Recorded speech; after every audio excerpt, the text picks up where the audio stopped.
Zumba dance കൊടുക്കുമ്പോൾ പലരും ചോദിക്കുന്ന ഒരു ചോദ്യമാണ്, എന്തിനാണ് ഈ ഡാൻസ് പരിപാടി, യോഗ അങ്ങനത്തെ എക്സസൈസ് പോലുള്ള പരിപാടികൾ ചെയ്തുകൊണ്ടിരുന്നത്. പക്ഷേ ഇങ്ങനത്തെ ചെയ്യുന്നതിന് പല കുട്ടികൾക്കും ഇഷ്ടമില്ല. കുറച്ച് കുട്ടികൾക്ക് ഇഷ്ടമുണ്ടായിരിക്കാം, പക്ഷേ കുറച്ച് കുട്ടികൾ ഇത് ചെയ്തു. പക്ഷേ ഡാൻസ് എന്ന് പറഞ്ഞാൽ എല്ലാവരും അതിൽ ഇഷ്ടപ്പെടുന്നതാണ്, എല്ലാവരും ഇൻവോൾവ് ആവാനായിട്ട് ശ്രദ്ധിക്കുക. അതുകൊണ്ട് തന്നെ ഡാൻസ് ഉള്ള രീതിയിലുള്ള എക്സസൈസ് ചെയ്യിപ്പിക്കാനായിട്ട് ശ്രമിക്കുന്നത്. ഇതെന്തിനാണ് ചെയ്യിപ്പിക്കുന്നത് ചോദിച്ചു കഴിഞ്ഞാൽ, ഇന്ന് പല സ്കൂളുകളിലും മയക്കുമരുന്നിൻ്റെ ഉപയോഗം അതുപോലെ വിൽപ്പന വർദ്ധിച്ചിരിക്കുകയാണ്. അതിൽ കുറേ കുട്ടികളെല്ലാം ഇത് ഉപയോഗിച്ച് ശീലിക്കുന്ന അവസ്ഥയിലെത്തിയിട്ടുണ്ട്.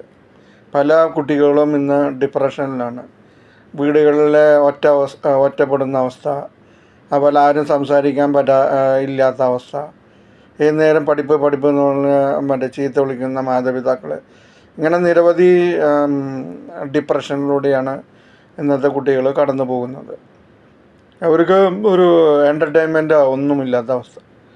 അപ്പോൾ ഈ അവസ്ഥയിലൂടെ വരുമ്പോൾ അവർക്ക് ഇങ്ങനത്തെ ഓരോ ചതിക്കുഴികളിലും അതുപോലെ മയക്കുമരുന്ന് പോലെയുള്ള രീതിയിലേക്ക് കടക്കാൻ അവർ പ്രേരണയാകുന്ന തരത്തിലാണ് ഇന്നത്തെ വീട് സംവിധാനങ്ങളുള്ളത്. അപ്പോൾ അതുകൊണ്ട് അവരെ ഒരു മാനസിക ഉല്ലാസത്തിലേക്ക് തിരിച്ചു കൊണ്ടുവരാൻ വേണ്ടിയാണ് സ്കൂളുകളിൽ ഇത്തരം ഡാൻസ് പ്രോഗ്രാമുകൾ നടത്താനായിട്ട് വിദ്യാഭ്യാസ വകുപ്പ് തുനിഞ്ഞിറങ്ങിയിട്ടുള്ളത്.